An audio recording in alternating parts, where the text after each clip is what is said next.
Let's speak to Dominic Dyer now, the animal welfare campaigner. Dominic, you're very welcome to the programme. Good evening. Good to see you. How are you, Peter? Just before we get into foie gras and fur bans, we had someone asking about 10 minutes ago about trail hunting. What is the latest on that? Is it banned yet or is it not? I couldn't remember.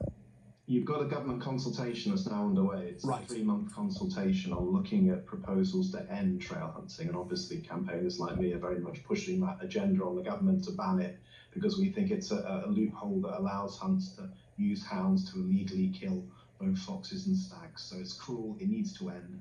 The government's consulting on it, and we hope it will actually end once that consultation is finished. And you've presumably put some information on a submission to that consultation?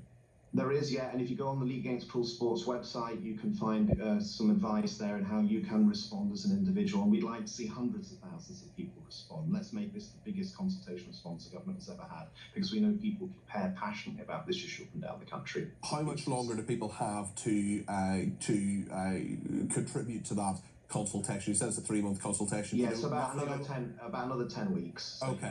So it's just started then. Just started. Yeah, and then they'll bring forward legislation. So it'll be very interesting to see what happens there. Okay, I hope that clears that up for that viewer, and I really appreciate you giving me that extra information, Dominic. Now let's talk about what's happening here, because the UK government is to break a manifesto commitment to ban foie gras imports and has declined to stop fur imports after the EU made these red lines in this discussion on a trade deal. So is it the case, Dominic, as I think it is, that we can't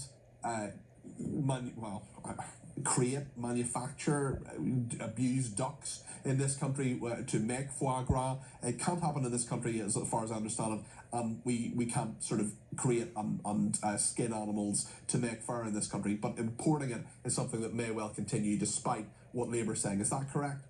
That's right, yeah. So obviously the last Labour government, it went all the way back to Tony Blair back in '97, they committed to shutting down. There was, I think it was about 3 fur farms that were still in the UK at the time, and they were closed. So basically we closed domestic fur trade under that previous Labour government commitment many, many years ago. But obviously fur is still imported into the United Kingdom. It's lower, the amount of fur coming in, because most people don't want to wear it, and the fashion houses and various people in the industry are not using it, quite rightly. But there's still some people that want to buy fur, and you can still import it and sell it. The government did commit to looking at ending the sale of fur, and the last government consultation on this, which they didn't release. Now this government have only just released it years later, literally a few weeks ago, when they launched the fox hunting consultation as well.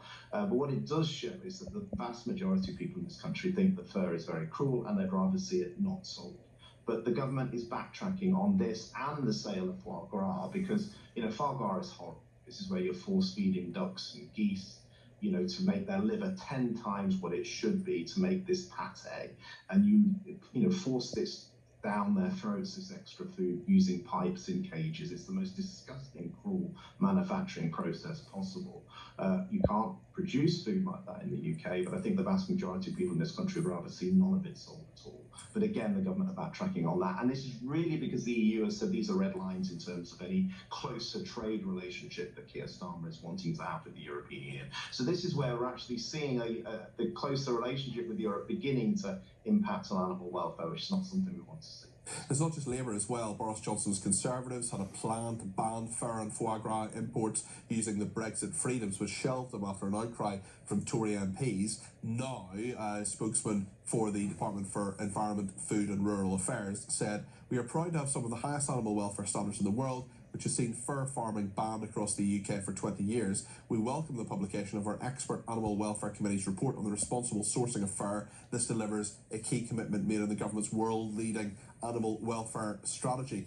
Responsible sourcing of fur, is that possible? Is that a thing you think exists? No, the fur trade is horrendous. Firstly, if you look at the farm trade, if you look at mink farms, many of them are being shut down across Europe because of growing concern, not just for the animal welfare, because the situations of the animals in these cages is absolutely horrendous, but also it's particularly dangerous for potential zoonotic disease risk to humans. So people that are working in those environments can pick up viruses and then can spread into the human population. COVID came out of a lot of these fur farms. There were breakouts during, the COVID pandemic we had, but there's potentially much worse that could come from them. So many European states, like Poland, have been shutting down this business quite rightly. It's horrible and it's cruel. On the other side of it, in North America and Russia, Canada, you've got the trapping of wild animals like coyotes and wolves to produce fur. That's even worse. This is where animals are trapped and left in the wild, for days on end in the most appalling, cruel situations until some hunter can come and find them and then dispatch them. Horrible, but again, there's a significant market in China, North America, and other parts of the world for that wild fur. So yes, there's no good way of producing fur, be it in the wild through trapping or be it through farming. Both are inherently cruel and actually carry risks to humans as well. And as far as I'm concerned, it should end. There can't be that many people who would wear fur in this country. There cannot be that many people who would buy fur in this country. There can't be that many people who would eat foie gras. Is this really that big a problem, Dominic?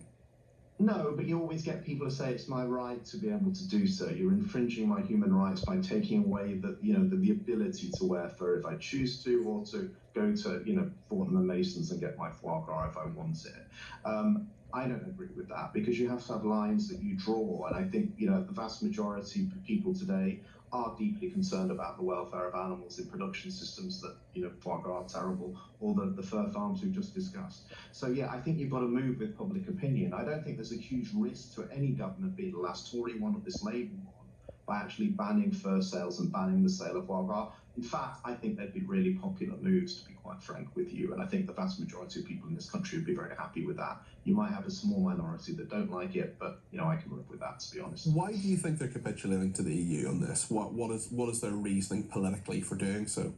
It's probably, just civil servants thinking this just makes things more complicated and difficult. We have these sorts of problems arise all the time. I campaign about the Faroe Islands, trying to stop the killing of whales and dolphins in the Faroes, and we have a significant trade relationship with the Faroes. We import £250 million worth of fish every year from these little islands. The government don't want to upset that trade relationship. Civil servants say there's all sorts of legal problems.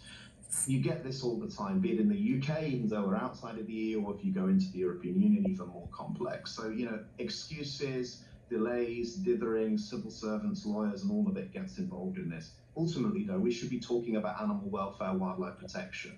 And that's why organizations I work with, Born Free and other organizations campaign so hard on these things, because I think it really matters. And yeah, I think we've got to keep the pressure up on foie gras, keep the pressure up on fur, keep the pressure up on the Faroe Islands. All these issues are not going to go away.